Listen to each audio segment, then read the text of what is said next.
नमस्कार दोस्तों, स्वागत है आपको गुरु ज्ञान भक्तावल चैनल में। आज मैं आपको बताऊंगा कि एक भगत कितनी सिद्धि या साधना कर सकता है। सबसे पहले तो मैं आपको ये बता दूं कि एक भगत कितनी भी साधना कर सकता है वैसे तो, ठीक है। लेकिन इसका मैं वो पूरी डिटेल में बताऊंगा आपको कि किस तरीके से एक साधना करेगा, किस तरीके से वो कई सारी साधना कर सकता है, या कई सारी साधना करनी भी चाहिए या नहीं करनी चाहिए। इन सब चीज़ों के बारे में मैं जानकारी दूंगा आपको। सबसे पहले तो मैं आपको बता दूं कि भगत जो है वो कितनी भी साधना कर सकता है, लेकिन उस व्यक्ति को एक ही साधना करनी चाहिए। किसी भी भगत को एक ही साधना करनी चाहिए, एक ही देवी या देवता की साधना करनी चाहिए। ये होता है ना, जैसे कि भाई कोई भगत होता है कि उसके मन में एक ही देवता होता है।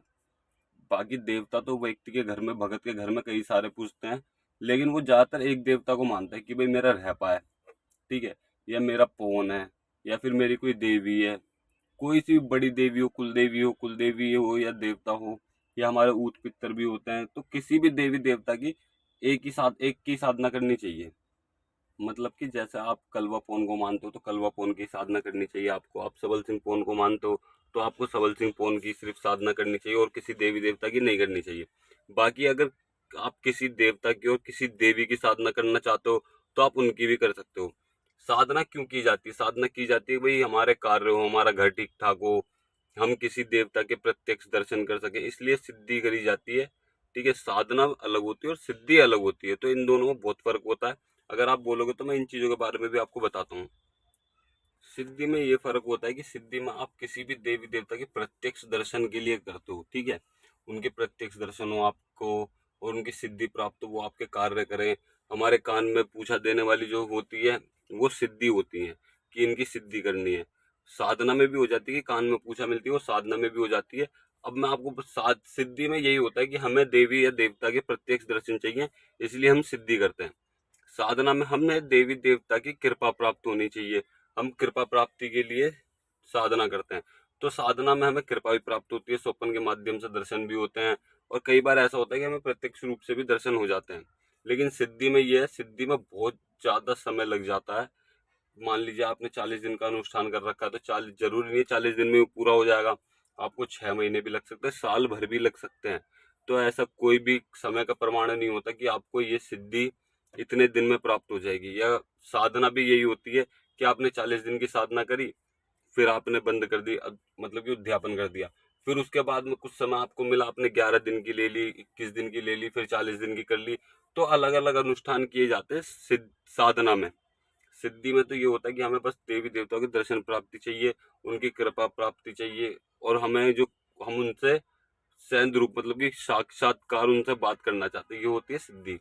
तो साधना में हमें सिर्फ कृपा प्राप्त होती है, दर्शन भी प्राप्त हो सकते हैं, और हमारे घर का, मतलब कि भले के लिए, हम अपने घर का भला कर सकें, जग कल्याण कर सकें, इसलिए भी सिद्धि और साधना दोनों की जाती है। सबसे पहले मैं आपको बता दूं अब कि जो भगत होता है उसको एक ही देवता की साधना करनी चाहिए और एक ही देवी की साधना करनी चाहिए। मान लीजिए आप माता काली की साधना करना चाहते हो या सिद्धि करना चाहते हो, तो आप माता काली की सिद्धि साधना करो, क्योंकि अगर एक देवी या देवता की आपने सिद्धि या साधना कर ली ना, तो आपको किसी और देवता की सिद्धि करने की जरूरत नहीं है, ठीक है। अगर हाँ, ये हो सकता है कि आप किसी भी देवी देवता के मंत्र सिद्ध करना चाहते हो, आप मंत्र कितने भी सिद्ध कर सकते हो। आप 100 मंत्र कर सकते हो, 21 मंत्र कर सकते हो, आप जितने 1000 मंत्र सिद्ध कर सकते हो। आपका सामर्थ्य होना चाहिए इतने मंत्र सिद्ध करने के लिए। फिर मंत्र सिद्ध करने के लिए आपको याद होने चाहिए। मंत्र ज्यादा सिद्ध क्यों किए जाते हैं? ज्यादा मंत्र सिद्ध करने के लिए आप गद्दी या चौकी लगाओ, तब आपको मंत्र सिद्ध करने में फायदा। वरना आप गद्दी चौकी नहीं लगाओगे और आप मंत्र सिद्ध करते जा रहे हो, तो उनका आप प्रशिक्षण, मतलब कि आप उनको आजमाओगे कैसे कि भाई ये मेरे मंत्र जो मैंने सिद्ध करे हैं ये काम कर रहे हैं या नहीं कर रहे। इसलिए आपको मंत्र तो आप जितने मर्जी सिद्ध कर सकते हो, कोई भी, लेकिन हाँ, मेरे हिसाब से मंत्र आपको कुछ ही करने चाहिए। 5-7 मंत्र करने चाहिए, जैसे कि झाड़े का हो गया, ठीक है, कीलन मंत्र हो गया, ताबीज बनाने का मंत्र हो गया, और भी कई सारे मंत्र होते हैं। बस उन्हें, मतलब कि 5-7 मंत्र आपको मेन मेन सिद्ध करने चाहिए। बहुत सी बार बीमारियों के भी मंत्र होते हैं, कि पीलिया का, टाइफाइड का, थायराइड का, शुगर का, इन सब के भी मंत्र होते हैं, इन सब के तरीके भी होते हैं। आपको ये चीजें, इन चीजों के मंत्र सिद्ध करने चाहिए। ये नहीं कि आपने एक, जितने मंत्र मिले आप उन सबको सिद्ध करते जा रहे हो। आपको उनका कार्य भी होना चाहिए।